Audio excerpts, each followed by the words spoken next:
Hi everyone, this is Mr. Sinti, and this talk is about the structure of DNA.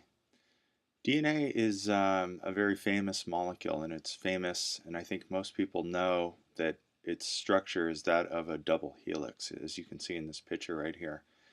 The name of DNA stands for deoxyribonucleic acid. So let's take a look at this structure more in depth.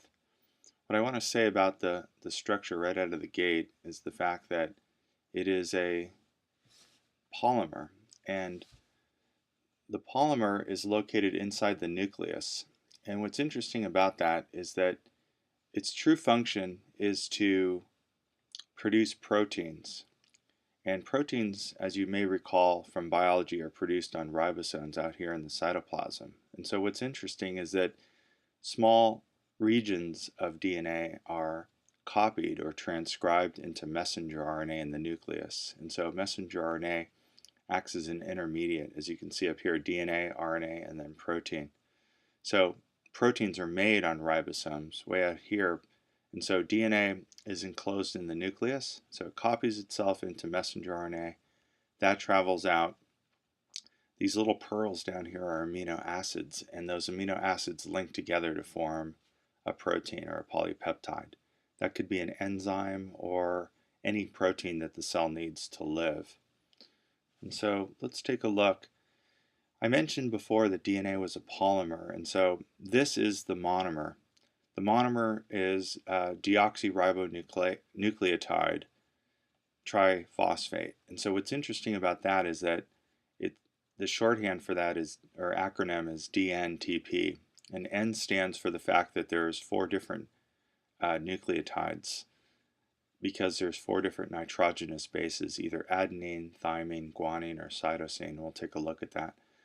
I want to first come on over and show you a little bit about what I mean by the fact that it's a polymer. One of the things that I want to say about this is that if this is a monomer right here, and the monomer is a nucleotide, so let's just do that. Nucleotide, if I can write that. Nucleotide. DNA is a polynucleotide, and so it's constructed of many nucleotides held together like this. And so what's interesting is if you consider all the nucleotides together, DNA is considered to be a polynucleotide, so many nucleotides. But it's double-stranded, which means that there's a second strand along with it like this, right next to it. And what's interesting about this is if you have 2 strands, obviously those strands need to be held together, and so they're held together by kind of weak bonds called hydrogen bonds. And so those bonds go like this. And so what's interesting about it is the molecule is very much like a ladder, but it's a twisted ladder held together in a helix. And so the picture that I showed you just a second ago was of one nucleotide, so I want to take a look at that more up close. And so let's go up here, back to the desktop, and let's go here.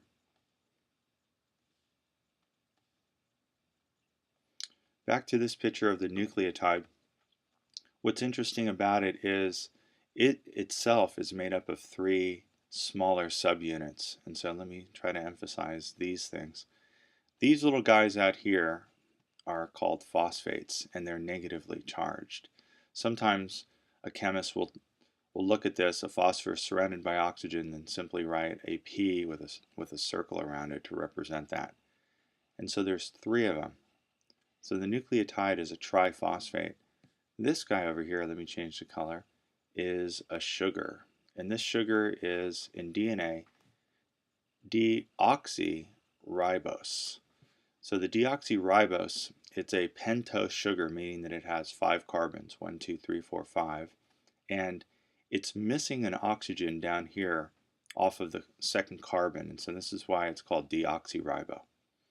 And up here, another color, let's say these are the nitrogen bases, and I'll show you a picture in a second of these. There's A, T, G, and C. And so depending on what's attached to the 3 phosphates in the deoxyribose sugar, That's what we mean by N. So there could be adenine triphosphate or guanine triphosphate, cytosine, or thymine triphosphate. So let's take a look now at what those nitrogen bases look like. Two of them, cytosine and thymine, are single rings of carbon with some nitrogen in them. There's another nitrogen base called uracil, but it's found just in RNA.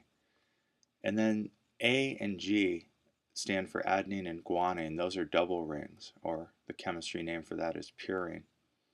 Here's a close-up of the difference between the ribose sugar with the oxygen and the deoxy without the oxygen.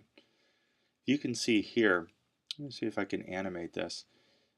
When the nucleotides attach, two of the phosphates leave, and so you only see one phosphate over here. And so if I were to circle this right here, that would be one nucleotide. A phosphate, a sugar, and some kind of purine. I'm not sure which one it is. It's either A or G. And then that connects to another one, which connects to another one. Can you see how it's a polynucleotide like this? And this only would be one strand. But polynucleotide, the other strand would be on the other side.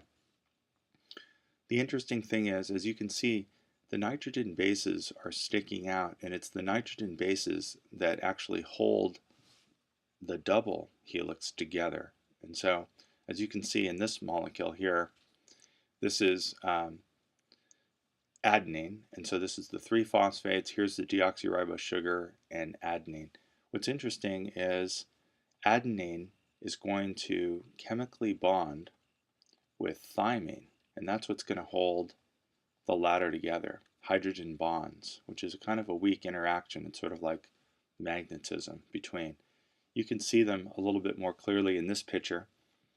You can see that the sides of the ladder are composed of phosphate, sugar, and the rungs, or steps of the ladder, are these nitrogen bases held together. So, do you notice how it's always double ring with single ring, double ring, single ring? A always bonds with T and G always bonds with C. A really cool experiment in the late 1940s, early 1950s by Erwin Chargaff determined that all living things have the same ratio of A to T, C to G. They may differ in the amount, but the ratios are always the same. So the conclusion of that was, if there's 20% adenine, there's always going to be 20% thymine. And so that equals 40, which means 60 is remaining, so that means 30 and 30 for cytosine and guanine. It was pretty clever.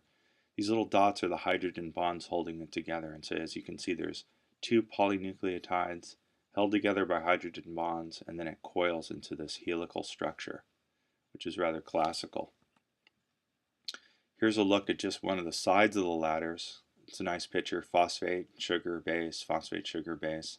So here you see the four nitrogen bases: thymine, adenine, cytosine, and guanine. What's interesting is you might ask this question, like, what's significant about this sequence here, T, A, C, and G?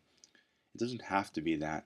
What's interesting is the unique sequence. It could have been thymine, thymine, cytosine, thymine.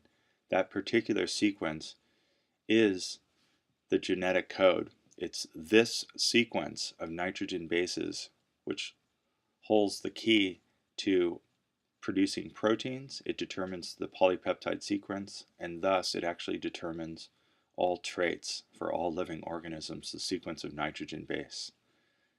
It's pretty much the mystery of life. I have to emphasize that. And so you can see here they're all in a line. The side of the ladder is phosphate, sugar, and so if the sides of the molecule are phosphate, sugar, it stands to reason that it's the nitrogen base sequence that really is what is the difference between one person's DNA or one tree's DNA and another person's tree's DNA. Here's a close-up showing why adenine hydrogen bonds with thymine. You can see here that these are polar covalent bonds which form hydrogen bonds. There's 3 hydrogen bonds, a little bit of a detail, but there's 3 hydrogen bonds between guanine and cytosine. And so one of the last points that I want to make about DNA is what's interesting about it is when they're held together, actually one side of the molecule is sort of in an upright position like this. If you count the carbons, you notice how it's 1, 2, 3, 4, and 5. 5 would be the very tippy top right there with the phosphate group. We call it the 5 prime. And if you trace it all the way down, all the way down here, this would be carbon 1, 2, and 3. You write that there, 3. And the hydroxyl group is coming off the 3 side. So this is the 3 prime, this is the 5 prime.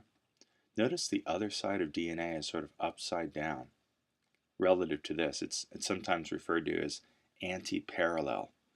And so if I were to look at the carbons here, you can see that this would be 1, 2, 3, 4, 5. So this would be the 5 prime on that side, and then if you follow it all the way up, notice it's 1, 2, 3 on that side. So to draw the molecule, I can do it like that. I can say that this side's 5 prime, this is 3 prime, and then the other molecule over here would be 5 prime, 3 prime. You might be wondering what's the significance of this. It's very significant because the enzyme that actually replicates DNA that we'll talk about in another video can only add new nucleotides in a growing 3' direction. So if that's the case, let me just give it a little bit of a foreshadow here. Let's say that new DNA is being put in like this in replication. It would be growing in the 3' direction, and if new DNA was being put in over on this side, it would be growing in a 3' direction. That would be 5 up there, and that would be 5 down here. And so what's interesting is replication occurs in opposite directions, and it may not be apparent, but that's going to be important in the future. And so again, another close-up of the anti-parallel nature here. You can see it. This is the 5' because it's off the 5th carbon. Down here would be the 3'. Up here would be the 3' and the 5'. And then finally, you put it all together. Here's a nice sort of cartoon model of the double helix. Here it is in a twisted form. It's kind of interesting. To make one full rotation, the distance between that and there is 3.4 nanometers, which is curious because it's only 0.34 nanometers between the nitrogenous bases, and the full diameter of the molecule is 2 nanometers across. This is sort of another model of it right here. And that's all I wanted to say about the amazing structure of DNA double helix. Thanks for watching.